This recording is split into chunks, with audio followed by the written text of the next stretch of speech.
Bismillahirrahmanirrahim. Bismillahirrahmanirrahim. Assalamualaikum warahmatullahi wabarakatuh. Alhamdulillahi wa kafa, wassalatu wassalamu ala rasulillahil mustafa wa ala alihi wa ashabihi wa man iqtaba. Hadirin dan hadirat yang dirahmati Allah, kita bersyukur kepada Allah pada kesempatan malam hari ini kita bisa lanjutkan kembali pembahasan kitab Minhaj Al-Firqatul Najiyah. Sekarang kita masuk dalam bab yang kelima, At-Tauhidu wa Anwa'uhu. Bab kelima tentang tauhid dan macam-macamnya. Pembagian tauhid ini berdasarkan Al-Quran dan Sunnah. Maksud saya landasan dari masing-masing macamnya. Adapun pembagiannya ini dibuat oleh para ulama kita dalam rangka memudahkan saja. Sama seperti di dalam nahwu ada isim, ada fi'il, ada huruf. Kemudian ada pembagian riba. Ada macam-macam. Jadi taqsim, ya, taksimat, pembagian-pembagian ini dalam rangka untuk memudahkan pemahaman. Adapun orang yang salah paham, banyak dari mereka yang mengatakan Wahabi itu mereka punya akidah Trinitas. Seperti orang-orang Nasrani. Dikarenakan mereka membagi tauhid menjadi tiga. Ini adalah kejahilan mereka.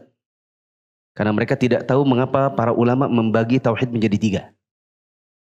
Tidak tanya, tidak ikut belajar, dan hanya membeo, ikut-ikut perkataan orang. Bahwa tauhid dibagi tiga berarti sama dengan tiga Tuhan. Ini benar-benar kebodohan. Yang mengatakan demikian benar-benar di atas kebodohan. Karena pembagian tauhid menjadi tiga bukan berarti membuat Allah jadi tiga. Allahnya tetap satu.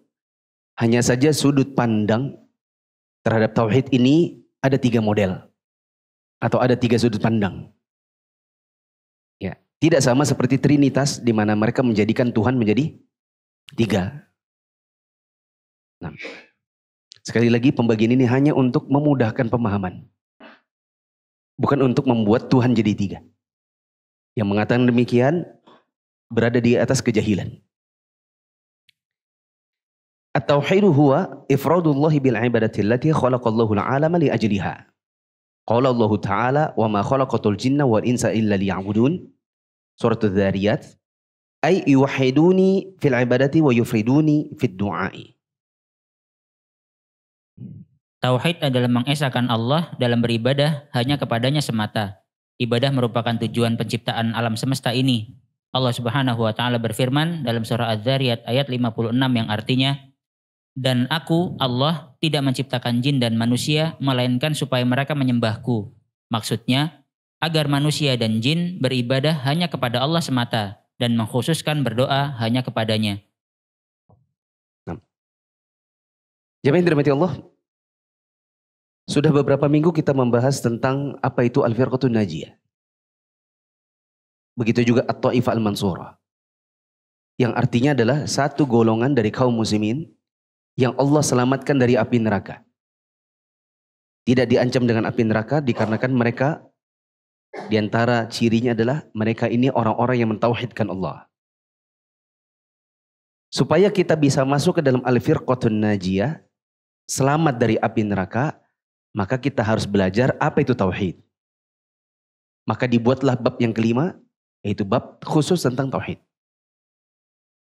Tauhid itu artinya mengesahkan Allah dalam ibadah. Kita menyembah hanya Allah semata. Nanti akan datang bab kebalikannya, yaitu bab syirik. Yaitu menyekutukan Allah dengan yang selainnya. Kita hanya boleh beribadah kepada Allah. Dan ibadah itu merupakan tujuan kita diciptakan.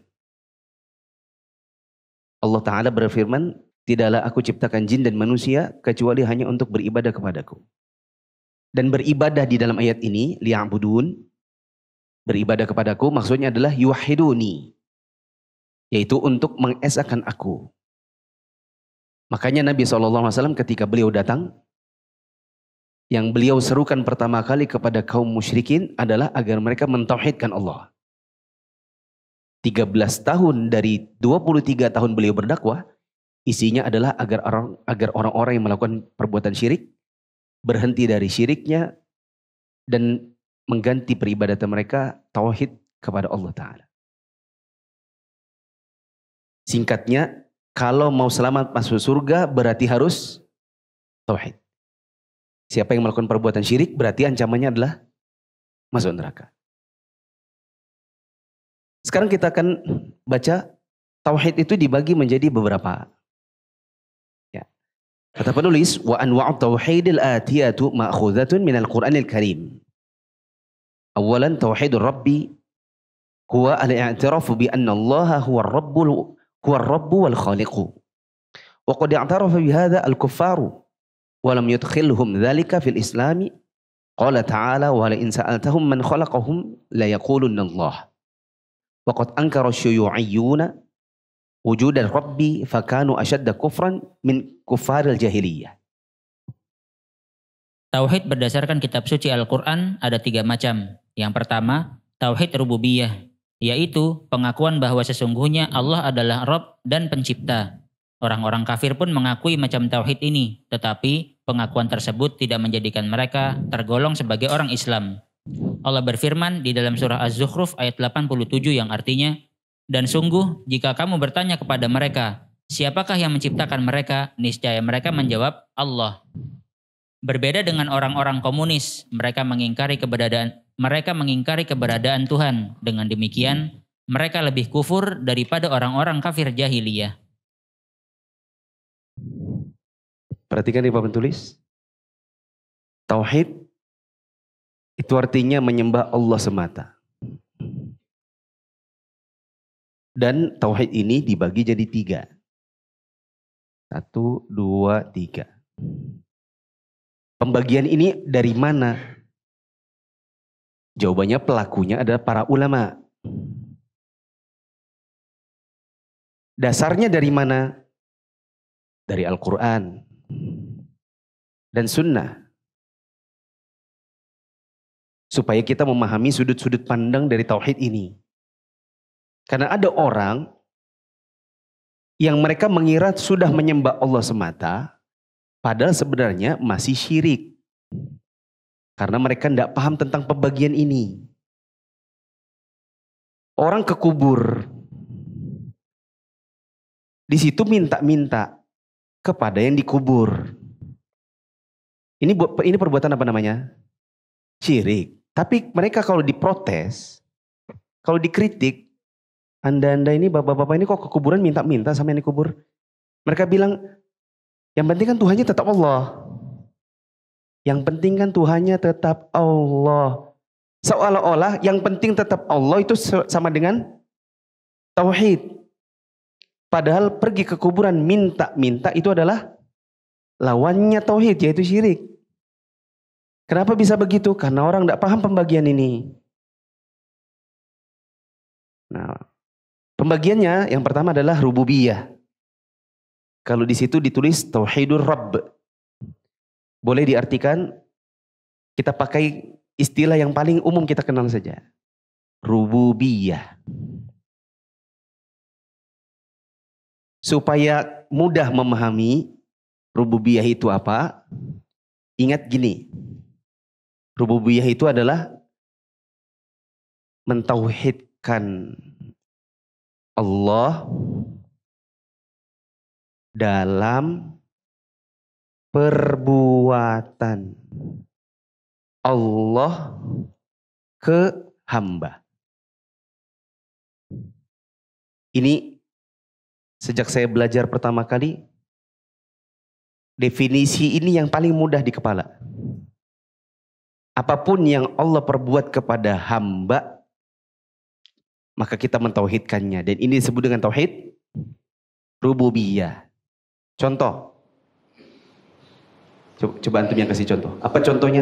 Perbuatan Allah kepada hamba. Apa? Rezeki. Terus? Apa? Menciptakan. Terus? Kasih hujan. mematikan, terus memelihara, dan lain-lain.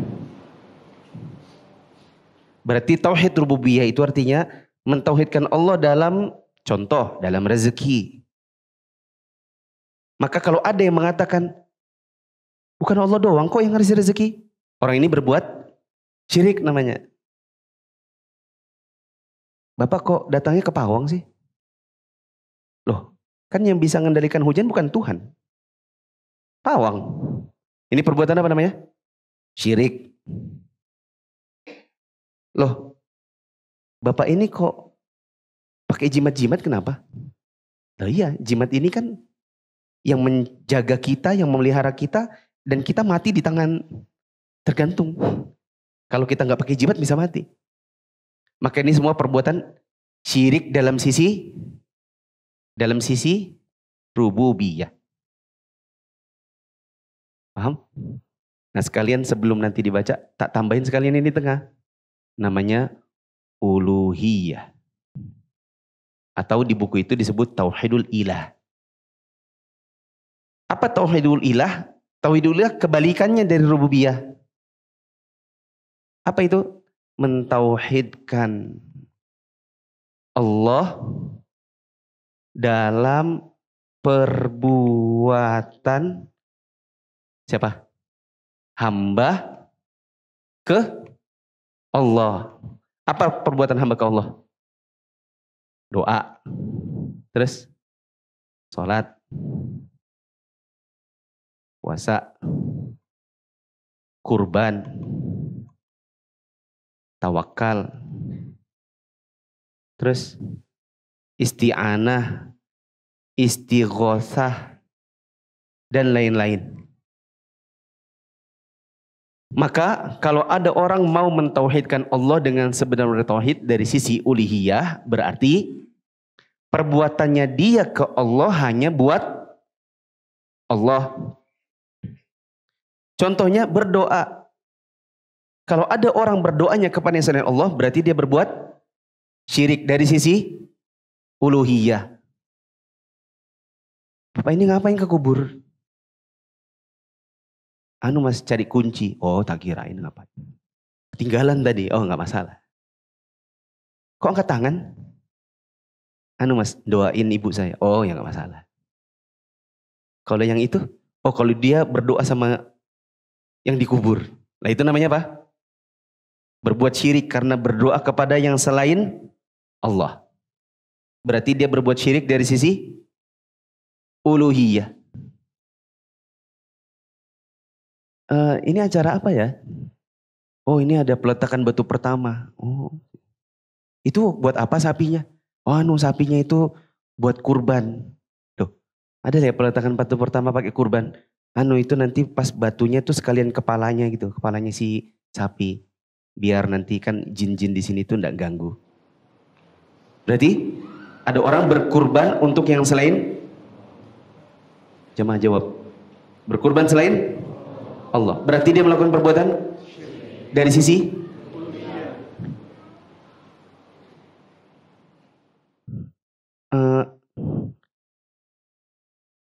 ini pernah ada kejadiannya. Ada orang diceritakan dia ini sudah jalan safar, mau safar. Sampai sejauh safarnya dia bilang balik dulu ke rumah.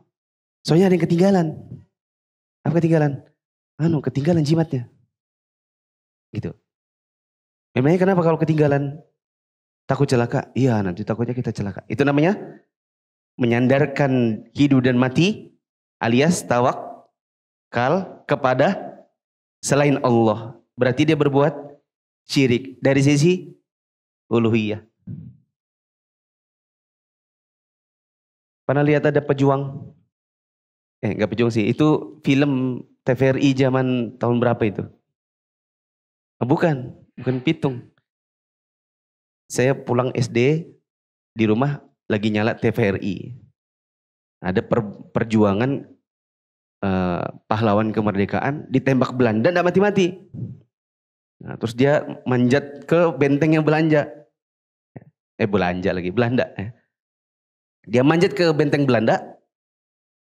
Waktu dia turun dari pagarnya, ternyata jimatnya nyantol di pagar.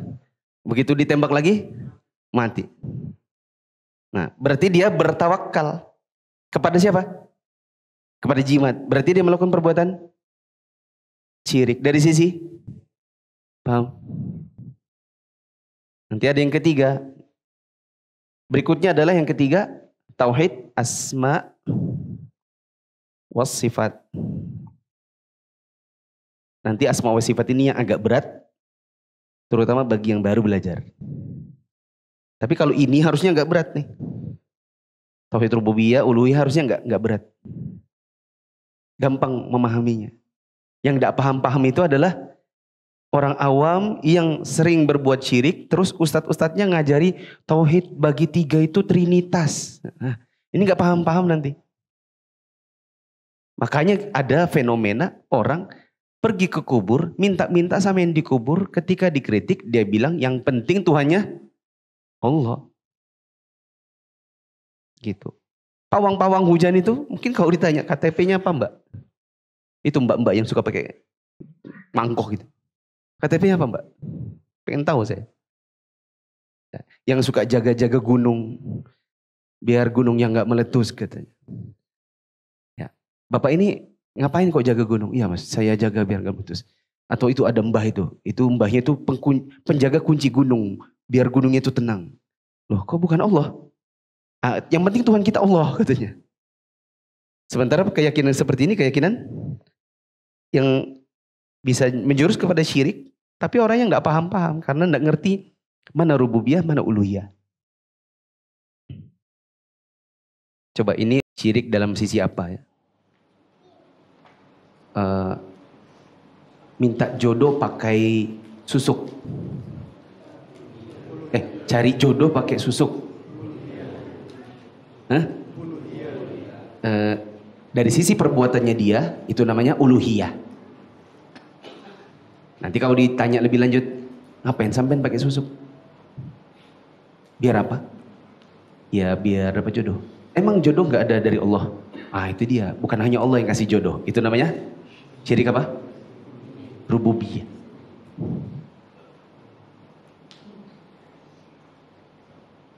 Syirik di Indonesia banyak sebenarnya. Ada orang punya rumah baru. Terus sudut-sudutnya itu diazankan semua. Nah ini apa namanya? Nah, yang benar itu khurafat. Belum syirik. Ya. Karena dia meyakini azan bisa ngusir setan. Azan kan di situ ada nama-nama Allah kan? Nah itu namanya bid'ah bin khurafat. Ya. Belum sampai syirik. Setelah azan dia bagi-bagi garam. Tabur-tabur garam keliling rumah katanya. Ini biar tidak diganggu sama makhluk-makhluk gaib. Biar rumah ini aman. Siram lagi darah ayam. Ini apa namanya? Ya, masih khurafat. Antum baru bisa tahu kalau nanti ditanya, buat apa? Buat nangkal. Memangnya bukan Allah yang menjaga kamu dari gangguan-gangguan syaitan? Kalau dia bilang, oh bukan. Yang mengganggu itu syaitan, kita tahannya pakai garam. Jadi Allah itu ya, Allah ya Tuhan. Ya, tapi dia ya nggak bisa jaga kita dari setan-setan ini. Ini namanya syirik dari sisi rububiyah. Nah. Paham ya? Kata penulis tadi, orang-orang kafir sebenarnya juga mengakui tauhid rububiyah. Makanya Allah katakan, wahai Muhammad, kalau kamu tanya sama mereka, man khalaqahum, siapa yang ciptakan mereka? La yaquluna Allah. Mereka akan bilang, ya Allah. Artinya orang-orang kafir di zaman Nabi SAW, mereka mengakui tauhid dari sisi rububiyah. Apakah kemudian kalau mereka mengakui tauhid rububiyah sama dengan Islam? Berarti dia Muslim? Kalau seandainya rububiyah tok langsung bisa memasukkan ke Islam, tentu Nabi nggak pernah ngelawan mereka. Nabi nggak perang lawan Abu Jahal. Karena Abu Jahal itu sangat tahu Islam itu artinya mentauhidkan Allah, ya, dari sisi rububiyah. Cuman mereka masalahnya nggak mau mentauhidkan Allah dari sisi uluhiyah. Jadi kalau ditanya siapa Tuhan, siapa yang menciptakan, siapa yang memelihara kamu, dia jawab Allah. Tapi kalau ditanya siapa yang kamu sembah, nah masalahnya dia pakai patung alias berhala.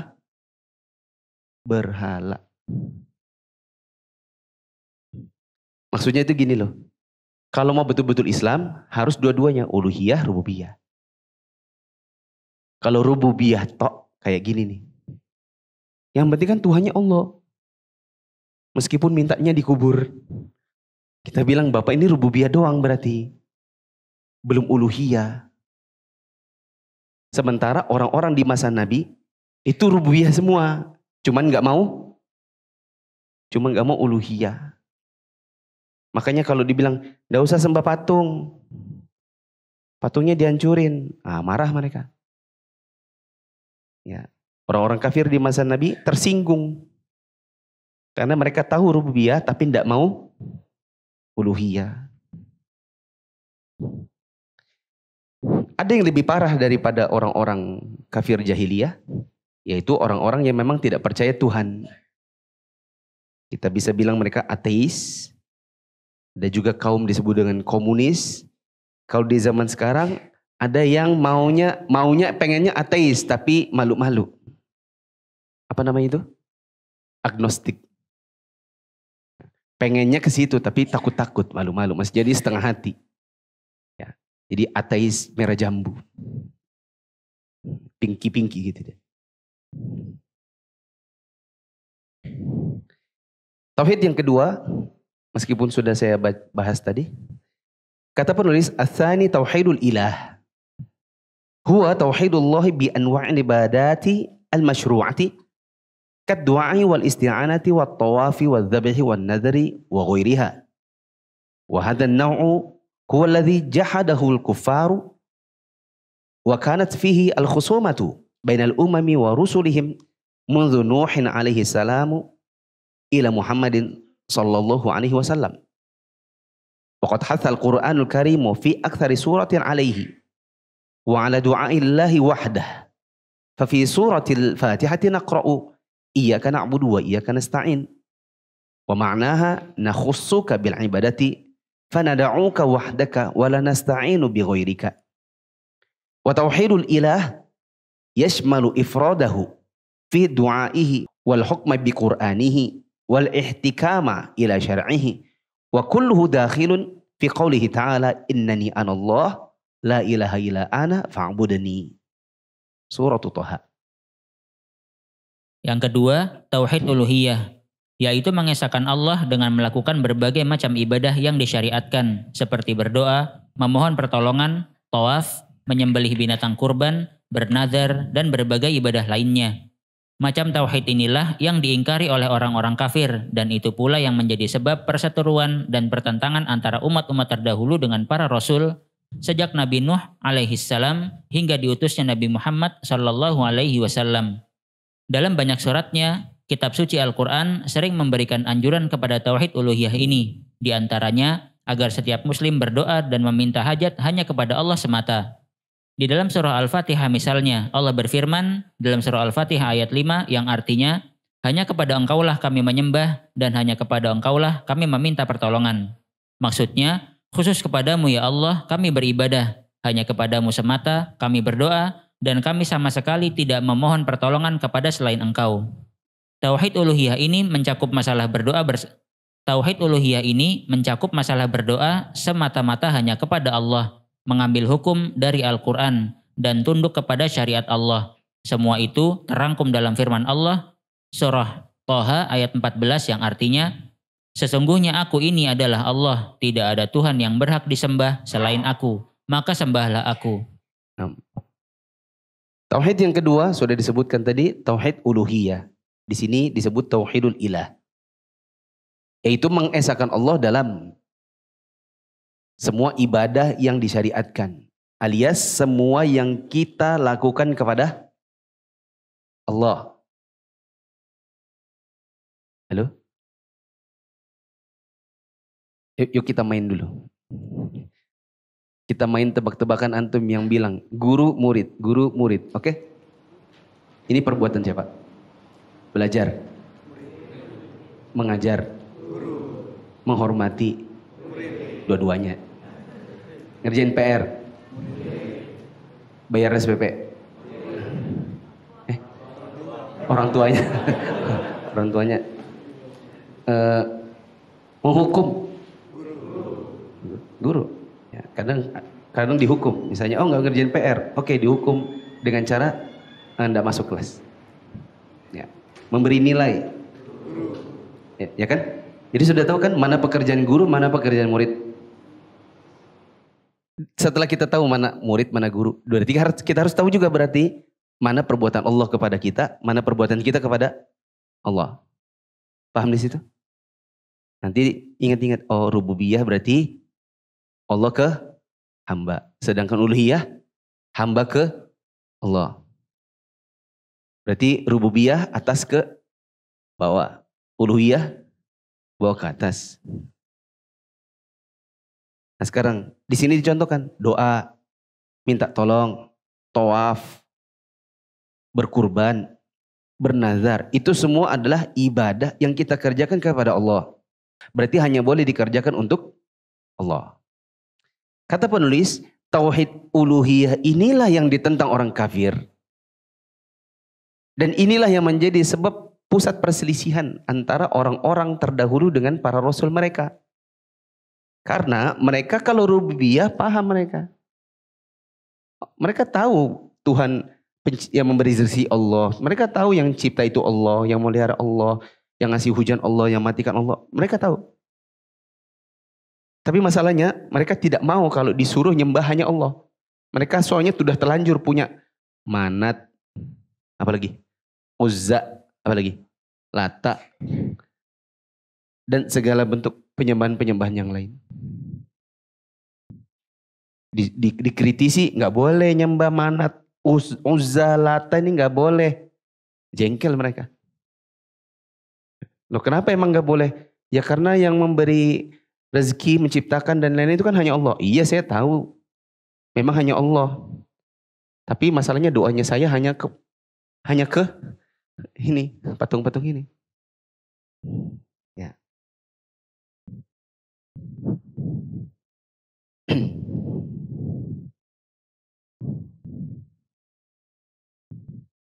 Saya lupa-lupa ingat di buku ini ada nggak penjelasan Lata, Uzza, Manat itu siapa?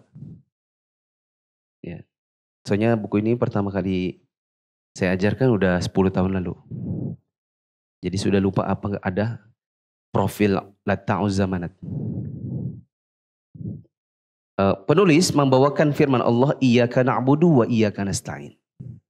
Hanya kepada Engkau kami menyembah, hanya kepada Engkau kami minta pertolongan. Nanti akan ada bab, setelah bab-bab ini akan ada penjelasan khusus ayat ini. Iyyaka na'budu wa iyyaka nasta'in. Ya, bagaimana kok bisa nanti kita menerjemahkannya pakai kata hanya. Nanti akan ada babnya secara tersendiri. Makna dari ayat ini, kepada Engkau kami menyembah, artinya kami mentauhidkan Engkau ya Allah dalam ibadah. Berarti kami tidak boleh berdoa kepada yang selain Engkau. Berarti kami kalau minta tolong hanya boleh kepada Engkau, tidak boleh minta kepada yang selain Engkau. Catatan, itu dalam hal yang merupakan perbuatan Allah kepada hamba. Catatan tentang meminta tolong. Minta tolong alias al-isti'anah. Itu ada dua. Isti'anah pada hal yang hanya Allah yang mampu. Sama yang makhluk juga bisa. Yang makhluk juga bisa. Isti'anah dalam hal yang hanya Allah yang bisa. Contohnya minta tolong kepada Allah saat terjadi bencana alam. Saat terjadi, ya, kita di dalam pesawatnya banyak guncangan. Ya, apa namanya itu? Turbulence. Dalam keadaan gempa bumi. Bisa juga ini disebut dengan istighotsah. Kalau minta tolong kepada yang selain Allah dalam bencana, ya Allah, apa namanya, selamatkan kami dari bencana ini. Ya Allah, jagalah rumah kami biar enggak rubuh. Ya Allah, jagalah keluarga kami, misalnya gitu ya. Ini hanya boleh kepada Allah. Saat di pesawat, ya semuanya boleh kepada Allah. Ya Allah, tolong ya Allah, semoga pesawatnya aman ya Allah. Ya Allah, berhentikan ya Allah, ya Allah, ya Allah. Gitu. Itu hanya boleh kepada Allah. Gak boleh ya Allah, ya Allah, ya Allah, ya Rasulullah, ya Allah, ya Rasulullah. Kan orang Indonesia suka gitu ya. Itu gak? Orang Indonesia suka gitu gak? Ya Allah, ya Rasulullah. Jadi yang disebut Allah, disebut juga Rasulullah. Ini namanya syirik. Apakah besar atau kecil? Tergantung nanti orangnya ditanya. Kalau dibilang, oh selain Allah, Rasulullah, ya Rasulullah juga bisa menyelamatkan kita. Ini syirik besar. Kalau dibilang, oh enggak, maksud saya itu Allah. Cuman ya kan kita juga cinta sama, oh itu syirik kecil. Ya. Tapi ini kamu salah. Yang benar hanya boleh, ya Allah aja. Ya Allah, ya Allah aja. Ya. Gempa bumi ini, gitu, hanya boleh nyebut, ya Allah, ya Allah, ya Allah. Selamatkan kami ya Allah, gitu. Ada juga minta tolong yang makhluk juga bisa. Contohnya? Hah? Masak, ya, masak. Mah, masak dong mah. Ade pengen makan Indomie telur. Coba kamu hanya bisa minta hanya kepada Allah. Tidak boleh berbuat syirik. Nggak jadi-jadi tuh Indomie. Telurnya gak pecah-pecah. Ban bocor di jalan. Ngapain mas? Anu pak, ban saya bocor. Loh, kenapa gak didorong? Saya hanya boleh minta tolong kepada Allah semata. Ini pelajaran tauhid kemarin. Nah ini bodoh namanya, bodoh. Ya. Soalnya ada istilah yang makhluk juga bisa. Lagian kamu duduk situ 2 hari. Anda kembali itu bannya. Ya, karena ini ada butuh sebab namanya. Yaitu tukang tambal ban. Dan lain-lain.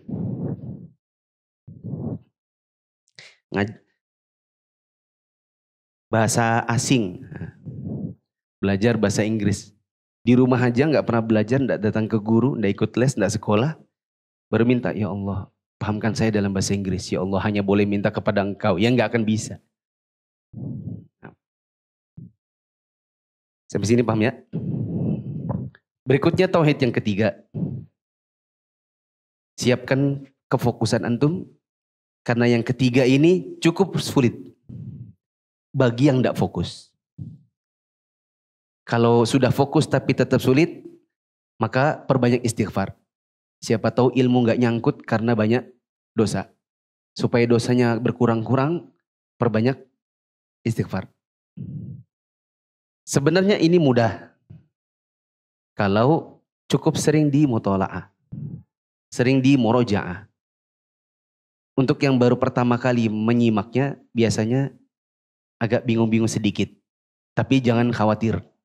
Dengan sering-sering didengar, dibaca, dipahami, diulang lagi, insya Allah lama-lama paham. Tauhid yang ketiga, ats-tsalits tauhidul asma'i was sifat. Huwa al-imanu bi kulli ma warada fil Qur'anil Karim wal haditsis sahih min sifatillahi allati wasafa biha nafsah au wasafa biha Rasulullah sallallahu alaihi wasallam 'ala al-haqiqati min ghairi ta'wilin wala takyifin wala tafwidin. Diterjemah ada 5. Betul? Di kitab asli ada berapa muallim khair?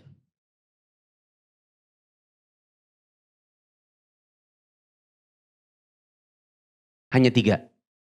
Di antum berapa Auf? Ada yang 6?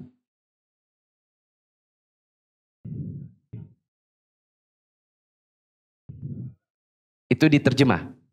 Enggak, saya lagi nanya yang kitab asli. Berapa? Oh, ada 6 juga? Punya antum? 3 ya. Jadi di kitab asli hanya 3. Ada versi-versi baru dibuat 6. Tapi terjemahan yang antum pakai, itu sebenarnya terjemahan dari yang versi lama. Mungkin penerjemah sengaja nambah-nambahin. Nah di sini di terjemahan saya bikin 6-6-nya ya ngikut-ngikut dengan versi yang itu. Min ghairi ta'wilin wala takyifin wala tafwidin. Ini yang ada di cetakan lama. Tambahnya wala tamthilin wala tashbihin wala ta'tilin. Kal istiwa'i wan nuzuli wal yadi wal maji'i wa ghairiha min as-sifati. Nufassiruha bima warada 'ani salafi fal istiwa'u mathalan warada tafsiruhu 'ani tabi'ina fi sahih al-Bukhari bi annahu al-'uluw wal irtifa'u alladhani yaliqani bi jalalihi. Qala Allah Ta'ala laisa kamitslihi syai'un wa huwas sami'ul basir. Surah Asy-Syura. Ketiga, tauhid asma wa sifat, yaitu beriman terhadap segala apa yang terkandung dalam Al-Quran Al-Karim dan hadis sahih tentang sifat-sifat Allah yang dia ungkapkan tentang dirinya atau diungkapkan oleh Rasulullah SAW tentang sifat-sifat Allah tersebut. Beriman kepada sifat-sifat Allah itu harus sebagaimana adanya, tanpa takwil atau penafsiran, tahrif atau penyimpangan, takyif atau visualisasi atau penggambaran, ta'til pembatalan atau penafian, tamthil penyerupaan, tafwid penyerahan, seperti yang banyak dipahami oleh orang banyak. Misalnya tentang... Jadi di situ sudah ada berapa? 6 ya? Baik. Cuman di situ terjemahnya menurut saya kurang sedikit. Takwil tadi artinya apa di situ? Penafsiran. Yang benar penafsiran menyimpang. Kalau penafsirannya benar, maka benar. Ya. Yang salah ini takwil menyimpang. Penafsiran menyimpang. Takyif di situ apa?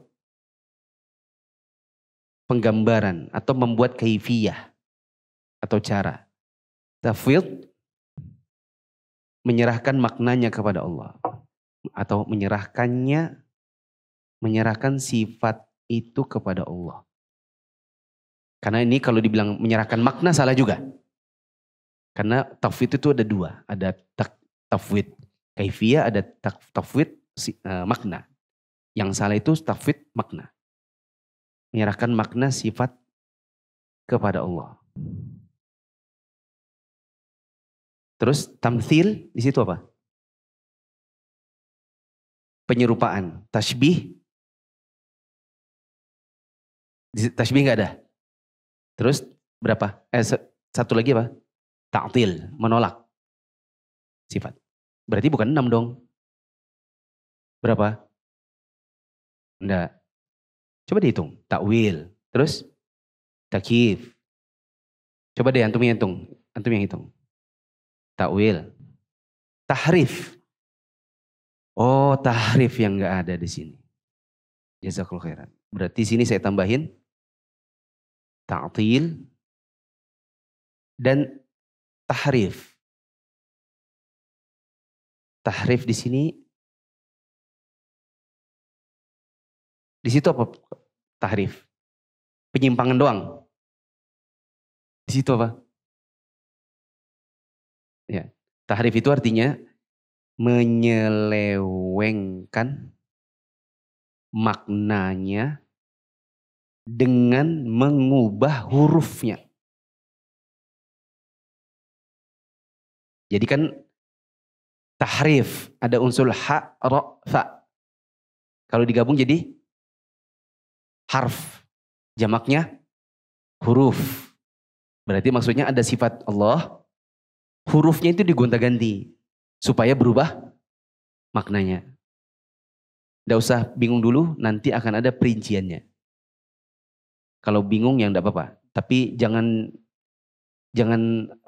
move on aja dari kebingungannya sekarang ini. Nanti akan ada penjelasannya. Coba diulang. Harus sesuai dengan hakikatnya atau Beriman kepada sifat-sifat Allah itu harus sebagaimana adanya, tanpa takwil atau penafsiran yang menyimpang, tahrif menyelewengkan makna dengan mengubah huruf, takyif visualisasi penggambaran, taktil pembatalan atau penafian, tamthil penyerupaan, tafwid penyerahan makna kepada Allah seperti yang banyak dipahami oleh banyak orang. tasbih nggak ada ya? Oh ya, berarti jadinya 7. Meskipun sebenarnya tahrif sama takwil itu ada apa ya? Kayak fakir sama miskin itu lah. Kayak bisa jadi satu. Tasbih sama tamtsil itu bisa jadi satu. Tapi istilah-istilah ini kalau kita pecah ya jadi 7. Contoh? Misalnya tentang sifat al-istiwa atau bersemayam di atas. An-nuzul turun, al-yad tangan, al-maji kedatangan, al-maji kedatangan, dan sifat-sifat lainnya. Kita menerangkan semua sifat-sifat itu sesuai dengan keterangan ulama salaf. Al-istiwa misalnya, menurut keterangan para tabi'in sebagaimana yang ada dalam Sahih Al-Bukhari berarti al-ulu wa al-irtifa, tinggi dan berada di atas sesuai dengan kebesaran dan keagungan Allah Azza wa Jal. Allah berfirman dalam surah Asy-Syura ayat 11 yang artinya tidak ada sesuatu pun yang serupa dengan Dia dan Dialah yang Maha mendengar lagi Maha melihat. Ya, perhatikan di papan tulis.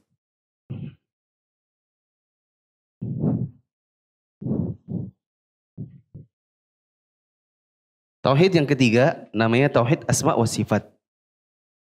Yaitu mengesahkan Allah, mentauhidkan Allah,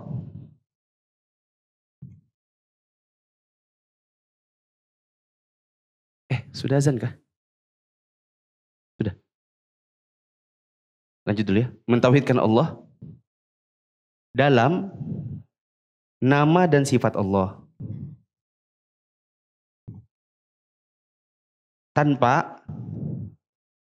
Tanpa ada 7T tadi.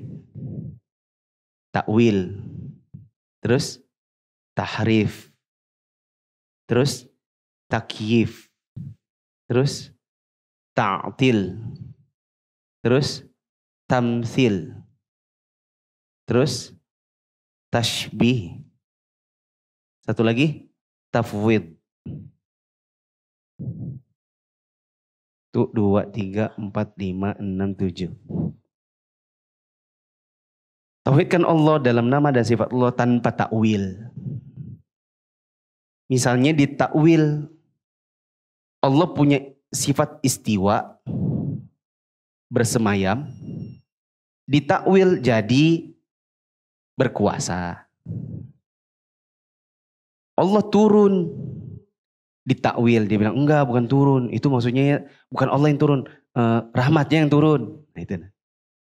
Ditafsirkan dengan tafsir yang menyimpang, padahal Allah turun ya turun. Bagaimana turun? Ya turun dari atas ke bawah. Tapi nggak boleh ditakwil, nanti nggak boleh lagi yang 2-6. Lanjut, nggak boleh tahrif. Tahrif itu diselewengkan maknanya dengan cara diubah-ubah hurufnya. Misalnya istawa menjadi istaula. Ditambahkan waw, ya, lam. Istawa jadi istaula. Supaya nanti dari bersemayam diubah jadi berkuasa. Nggak boleh ditakyif. Takyif itu maksudnya, itu caranya gimana ya? Allah itu semayam ya? Iya. Itu kayak apa sih? Nah gini caranya itu, Allah itu caranya gini nih. Gitu. Terus mau seolah-olah di kepala ini pengen diapain?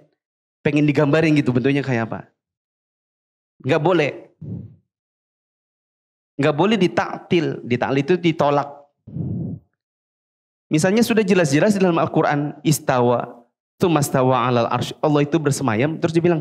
Pokoknya saya berkeyakinan nggak ada namanya istawa. Allah yang bilang, Nabi yang bilang. Ya pokoknya menurut saya nggak ada itu. Itu namanya ta'til. Nggak boleh ditamsil.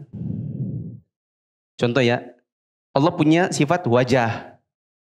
Terus orang bilang tamsil. Ditamsil. Kayak apa sih wajahnya Allah? Ya Allah itu ya wajahnya itu ya ada wajahnya. Kayak apa? Ya semisal dengan terus dia sebut misalnya semisal dengan Nabi Adam, semisal dengan Nabi semisal dengan yang paling gagah di dunia misalnya. Berjenggot. Ya ada jenggotnya. Nah, ini tamsil. Ini bisa kufur. Ada lagi tasbih. Diserupakan. Misalnya dibilang serupa sama makhluk. Kayak kita laki-laki. Laki-laki ya laki-laki. Begitu bentuknya. Ini diserupakan. Tamsil sama tasbih ini ada kemiripan dikit. Tamsil dimisalkan. Tasbih diserupakan. Satu lagi tafwid. Nah tafwid ini ada dua. Dan dai-dai terkenal di Indonesia merasa dirinya itu tafwid. Baru dia bilang, ini yang bilang Allah bersama ini namanya mujassimah. Seperti dai yang dulu kalau ngajar suka sebut pojok kanan kiri atas bawah. Ya. Videonya masih banyak, masih ada. Ya. Dialah yang pertama kali menamakan Salafi Indonesia ini dengan mujassimah. Saya bilang pertama karena dia yang pertama viral. Sebelum-sebelum dia sudah banyak. Pada tafwid itu ada dua. Ada tafwid kaifiyah dan ada tafwid makna. Yang boleh atau yang dikenal di dalam manhaj salaf adalah tafwid kaifiyah. Yang salah adalah tafwid makna. Tafwid makna ini artinya menyerahkan kaifiyahnya hanya kepada Allah. Oh saya beriman Allah itu bersemayam. Adapun kaifiyahnya saya menyerahkannya kepada Allah. Itu boleh. Memang harus begitu. Yang tidak boleh itu tafwid makna. Wajah Allah kekal. Allah yang maha mulia. Oh dia bilang, oh saya nggak tahu itu maknanya apa. Kamu nggak tahu wajah itu artinya apa? Nggak tahu. Masa nggak tahu maknanya wajah?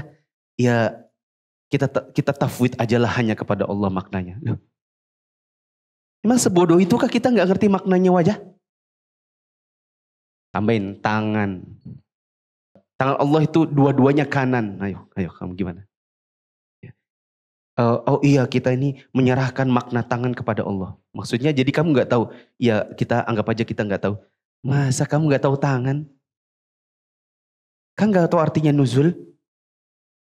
Nuzul itu artinya apa? Turun. Kamu nggak ngerti. Nggak pernah kamu belajar di sekolah artinya turun itu apa?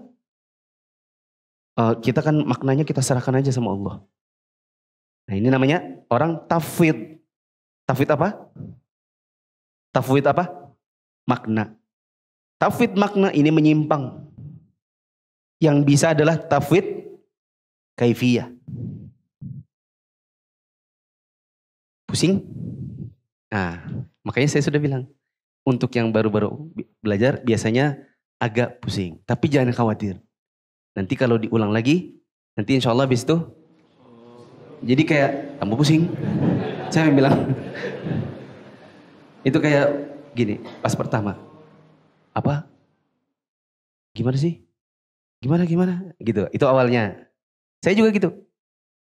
Nanti yang kedua, oh iya. Oke. Gitu.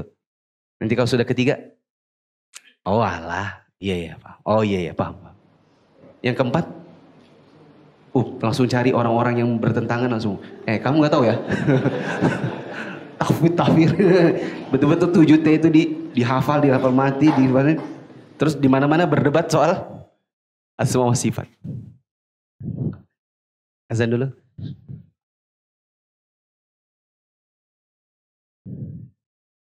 Insya Allah minggu depan ini saya ulang lagi.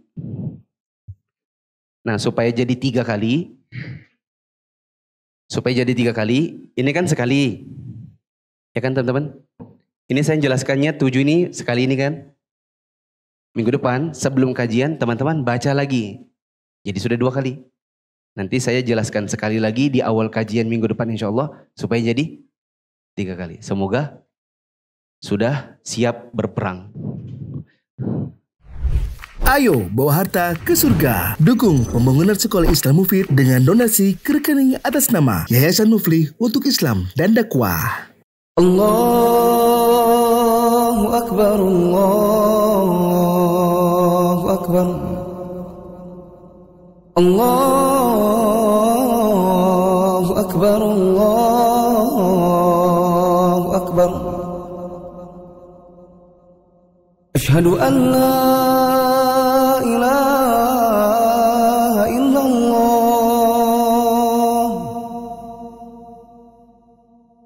Asyhadu an la ilaha illallah. Asyhadu anna Muhammadar Rasulullah. Asyhadu anna Muhammadar Rasulullah. Hayya 'alas salah.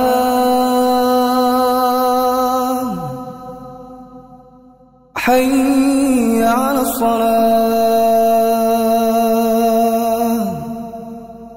Hayya 'alal falah. Hayya 'alal falah. Allahu Akbar, Allahu Akbar. La ilaha illallah. Jamaah yang dirahmati Allah, saya baru sadar kalau ternyata di bagian bawah itu belum dibaca tadi ya. Oh iya, jadi kan tadi saya sudah terlanjur bablas jelasin. Berarti insya Allah di minggu depan menjelaskan yang 7 ini. Cuma di buku ini hanya ada 5. Nanti insya Allah kita tambahkan 2-nya. Demikian, ada yang mau bertanya? Ya.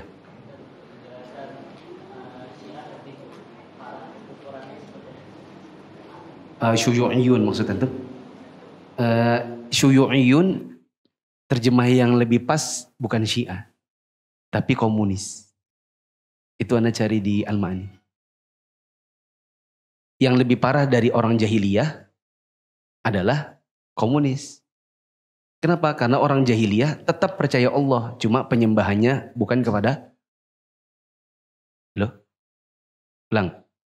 Orang jahiliyah tetap percaya Allah yang mencipta, tapi penyembahannya ke patung.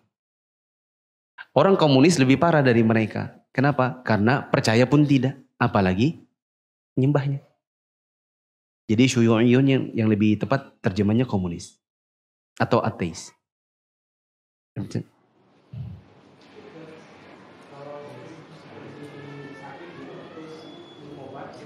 Sakit minum obat. Oh ya. Kalau ada orang bilang, ini kalau nggak minum obat ini nggak sembuh ini. Itu syirik apa? Gitu kan? Syirik apa?